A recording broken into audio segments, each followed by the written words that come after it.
Приветствую вас, мои дорогие зрители. Итак, мы в городе Гулбино. Городок не маленький, но не особо великий.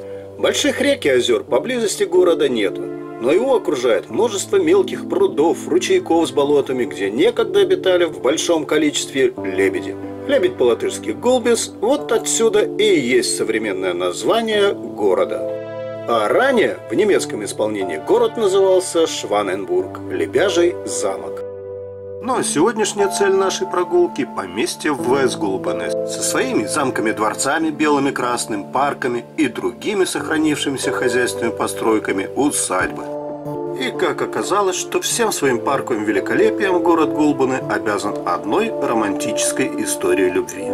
Сегодняшний рассказ как бы является своеобразным продолжением предыдущего сюжета, где я упоминал о замке Фианден. Ведь обе усадьбы до начала 20 века принадлежали немецким баронам фон Вольф. В начале 19 века барон Рудольф фон Вольф приобретает Шваненбург для своего сына Генриха.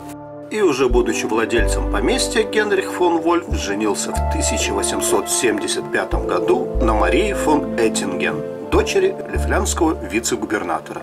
В семье ее звали просто Марисса. Барон души не чаял своей возлюбленной. Он посвятил всю свою жизнь тому, чтобы постоянно радовать и восхищать свою ненаглядную супругу. Красный дворец, мимо которого мы сейчас проходим, был также построен для Мариссы. Генрих возводил для Мариссы все новые и новые замки, скульптуры, фонтаны, строил оранжереи. Также был построен зимний сад, где выращивали экзотические растения, в том числе и ананасы. Сейчас на этом месте располагается Гулбинский музей. На территории поместья два парка. Один из них, парк Рудольфа, носил имя отца Генриха, а другой назывался парком Мариссы, и соединялись они деревянным резным воздушным мостом. А вот и Белый дворец имения, вернее будет сказать так, это то, что от него осталось. А ведь даже и в таком виде замок поражает своей грандиозностью и красотой. Ну а нам только и остается, что посмотреть поближе на все эти удивительные и впечатляющие развалины дворца, рассказать историю усадьбы и уже после этого продолжим рассказ о романтической любви барона Генриха и Мариссы. Впервые местечко под названием Гулбино упоминает в одном из договоров между рижским епископом и орденом меченосцев 1224 года.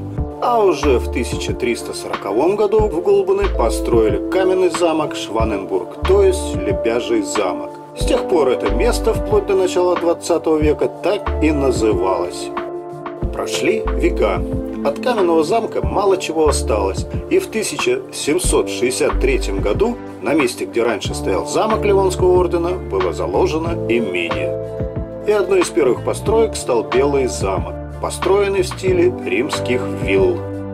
По местной легенде к Белому замку приложил руку сам Франческо Растрелли, один из величайших архитекторов эпохи, строивший самые знаменитые дворцы в Российской империи. Но документальных подтверждений тому до сих пор нет. Планы замка не сохранились или пока скрываются где-то в недрах архивов.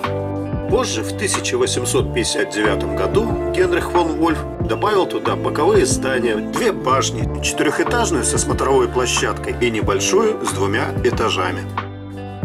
Не могу не упомянуть, что имение знаменито еще и тем, что здесь побывал такой именитый гость, о котором, несомненно, знают все. И это изобретатель дирижабля, сам граф Фердинанд фон Цеппелин. К сожалению, Белый дворец не раз горел. Во время крестьянского бунта 1905 года большая часть здания, интерьера и высокая башня усадьбы были почти полностью уничтожены пожаром. Также досталось и Красному замку.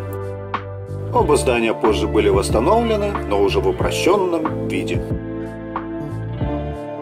Усадьба оставалась центром района вплоть до первых десятилетий 20 века. Но отсутствие прямых наследников, потом пресловутая земельная реформа предопределила судьбу усадьбы. Здания ветшали, а имение приходило в упадок. Как ни странно, но две мировые войны в том или ином виде оба замка, можно сказать, пережили. После войны во дворце обустроили квартиры, что совсем не способствовало улучшению состояния строения. И дворец продолжал постепенно разрушаться, и никакие реставрационные работы в нем не проводились. В 2001 году Голбанская дума сдала объект в аренду на 99 лет представителям Мальтийского ордена. Однако они и пальцем не пошевелили, чтобы привести новые владения в порядок. И в начале 2005 года местные власти расторгли этот договор.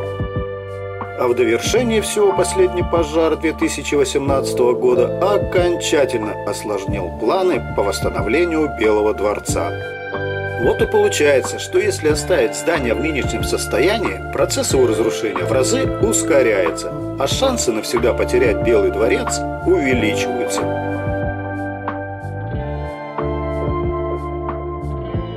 Красному замку повезло больше. Здесь с 20-х годов прошлого века по 2004 год размещалась школа. И сейчас это вполне хорошо сохранившееся строение.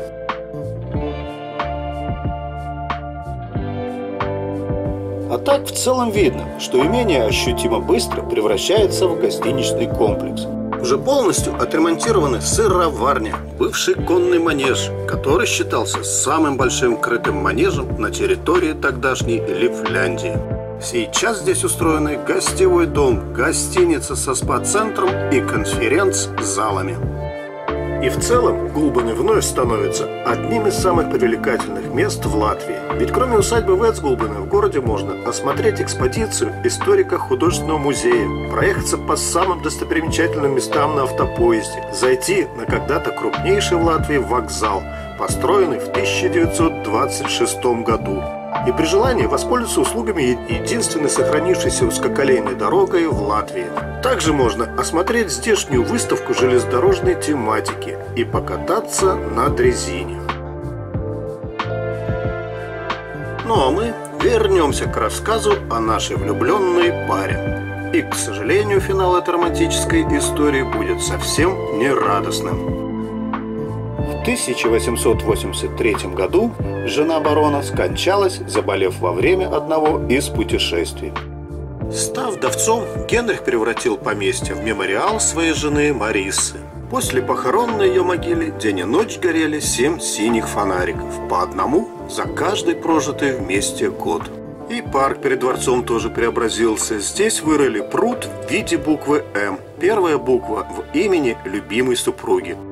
А на берегу пруда были разбиты клумбы с инициалами покойной баронессы.